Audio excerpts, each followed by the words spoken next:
Tonight's beer review is Loose Cannon by Heavy Seas Brewing. It's nicknamed their Hop Cubed IPA. This beer's truly triple hopped. They advertise it that way. I think we finally found out what triple hopping is for those of you who have seen my Miller Lite review. Not that I'm comparing this to Miller Lite, don't get me wrong. But this beer is hopped in three distinct different areas. It's hopped in the kettle when it's being boiled. It's run through a hop back filter, and it's dry hopped. So, three distinct areas for hops. It's an IPA, an American IPA at that. It has a beer advocate score of 91. It clocks in at 7.25 ABV and a moderately low 45 IBUs. I'm pretty excited to try this beer. It's got some really good hops in it, Simcoe being one of them. And without further ado, let's crack this one open and see how it is. Heavy Seas Brewing is in Maryland.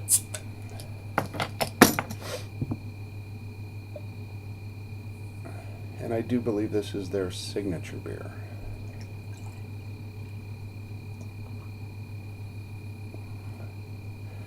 I had to slosh it in there to get it to pour to a little head.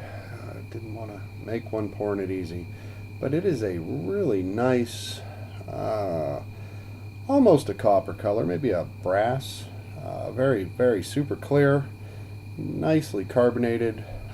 Got to about a half an inch head. That seems to be lingering.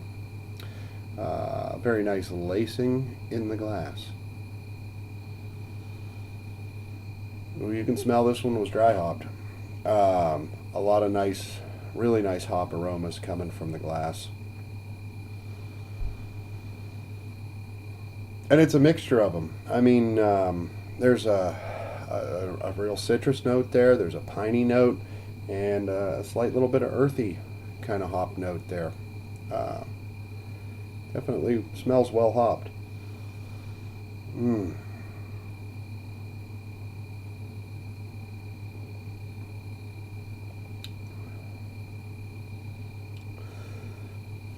Actually, for a 7.5% beer, which is fairly decently strong, and only having a 45 IBU rating, it's actually very nicely bittered. I was expecting this to be on the balanced side of things, and it's actually quite nicely leaned towards the bittering side.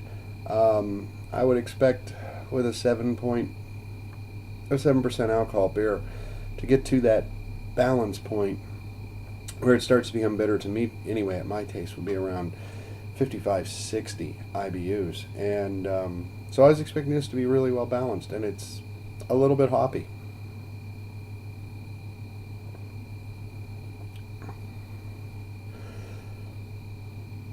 That being said, it's not the smoothest beer I've ever had. It actually finishes just a little bit harsh and bitter, and there's not a whole lot of hop flavor there. There's lots of aroma, and there's a nice amount of bittering.